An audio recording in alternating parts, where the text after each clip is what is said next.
datang di kontennya Guru Sejarah.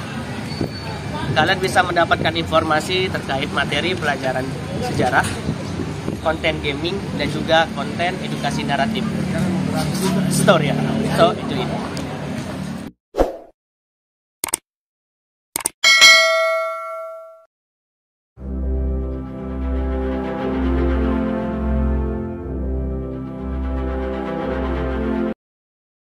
Panitia yang kami hormati kandidat agen perubahan tahun 2023 serta Bapak Ibu guru dan teknik Madrasah Aliyah Negeri Tanjung Pinang.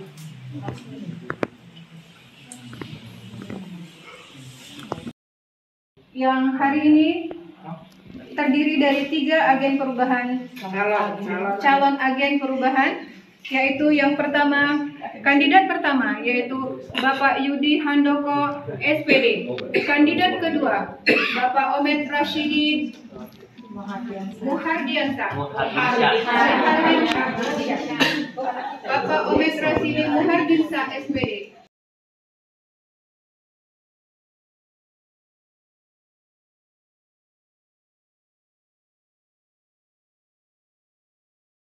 Kepala Madrasah Aliyah Negeri Tanjung Pinang. Kami hormati juga Ibu Pengawas Madrasah. Kami juga Ibu Kepala Tata Usaha Man Tanjung Pinang dan rekan-rekan yang ada di Man Tanjung Pinang. Untuk hari ini mungkin saya akan coba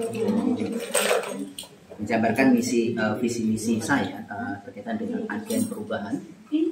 Ya. Memang di sini berkaitan dengan ZI dan itu akan terkait dengan WBK dan WBBM. Ya. Nah, untuk visi misi saya itu adalah saya singkat dengan nama EMA. Kebetulan nggak ada. Jadi saya ambil itu dulu ya. EMA. Apa itu EMA? Yaitu adalah efisien, mudah, dan akuntabel.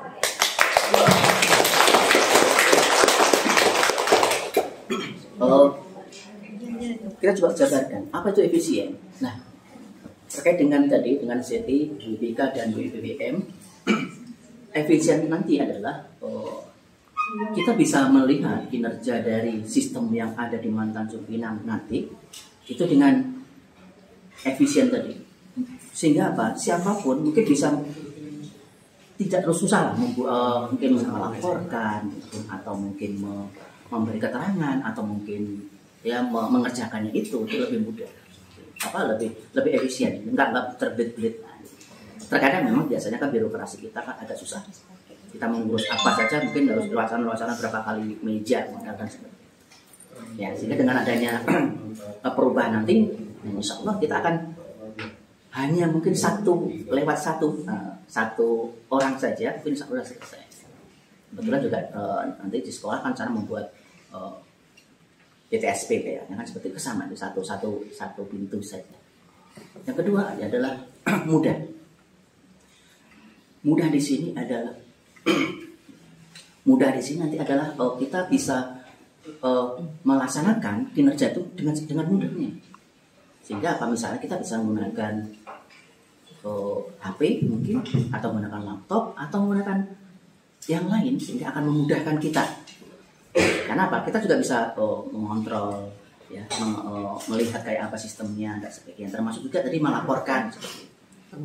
Dan yang terakhir adalah akuntabel, atau dari hasil kinerja nanti kita bisa pertanggungjawabkan.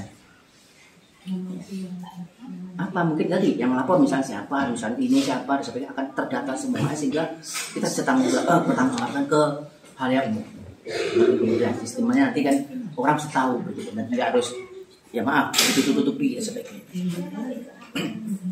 Ya, itu mungkin penjabaran dari visi misi saya. Terima kasih atas perhatiannya. Assalamualaikum warahmatullahi wabarakatuh.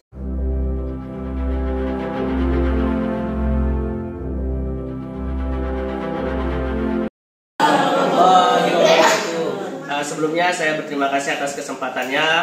Di sini saya akan mencoba untuk menjabarkan visi dan misi saya. Sebelumnya yang terhormat Ibu Kepala Madrasah Dr. Ana Mahesari, kemudian yang kami hormati Ibu Pengawas Dr. Haji Al-Husna, kemudian Ibu serta Bapak Ibu panitia zona integritas Seman Tanjung Pinang serta rekan-rekan pendidik dan tenaga kependidikan.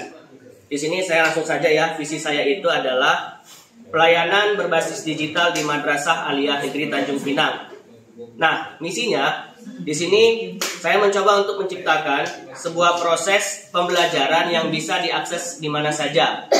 Karena kita sama-sama tahu bahwasannya untuk saat ini pendidik itu banyak disibukkan dengan berbagai kegiatan di luar belajar di kelas terutama.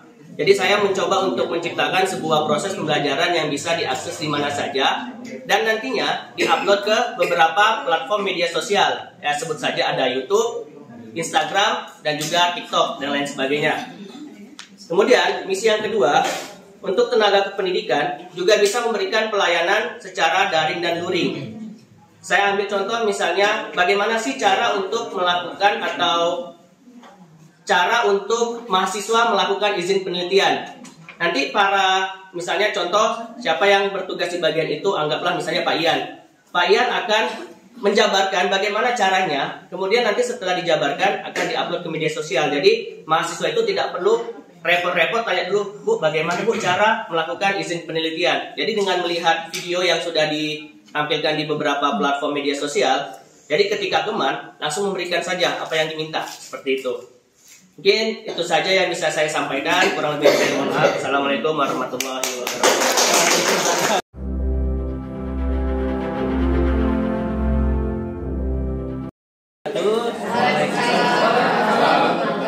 Ya, saya hormati Ibu Kepala Madrasah Daerah Mahesari, Ibu Pengawas, Ibu Dr. Anda Haji Al-Husna, Ibu Kepala Urusan Tata Usaha, berserta dengan panitia zona integritas. Oke, sebenarnya untuk visi-misi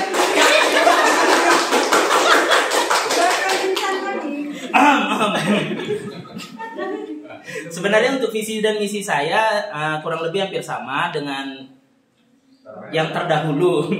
Cuman terdapat sedikit perbedaan. Jadi di sini ada visi saya adalah menjadikan Madrasah Aliyah Negeri Tanjung Pinang menjadi smart school.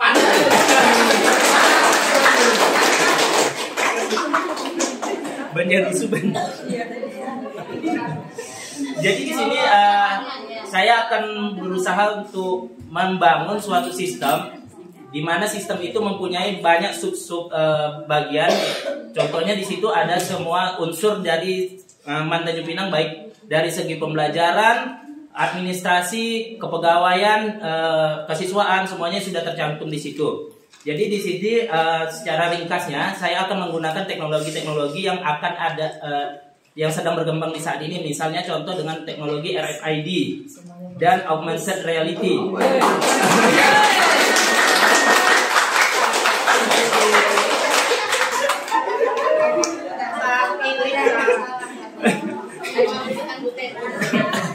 Jadi di sini untuk sistem augmented reality ini sebenarnya kita bisa untuk dilakukan untuk dalam sistem pembelajaran juga, seperti contohnya kalau augmented reality ini adalah kita misalnya sedang memegang koran itu kita scan, nanti di dalam koran itu misalnya foto itu kita scan, maka akan muncul video di handphone kita.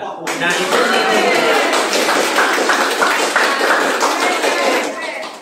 itu untuk augmented reality kita bisa menggunakan misalnya untuk di kuis-kuis pembelajaran ataupun yang lainnya.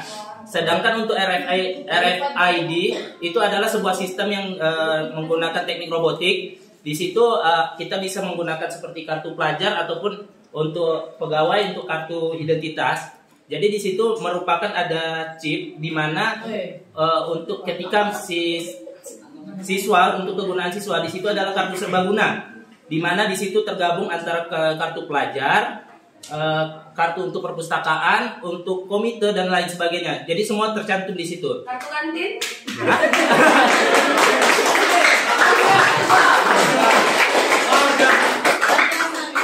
Jadi untuk penggunaan kartu RFID ini bisa digunakan dengan bermacam-macam jika kita menggunakan sensor-sensor tertentu. Contohnya untuk ketika misalnya siswa itu masuk ke dalam lokal, jadi dia langsung otomatisasi terabsen di dalam sistem. Dan begitu juga dengan gurunya. Lalu juga untuk sistem elektronisasi kita bisa menggunakan, kalau untuk lampu di dalam pembelajaran atau kita mengetik dan bekerja kan ada intensitas cahaya. Ketika intensitas cahaya itu kurang, maka otomatisasi juga, maka lampu akan hidup dengan betul. Oke, sepertinya itu aja yang saya sampaikan. Terima kasih. Wassalamualaikum.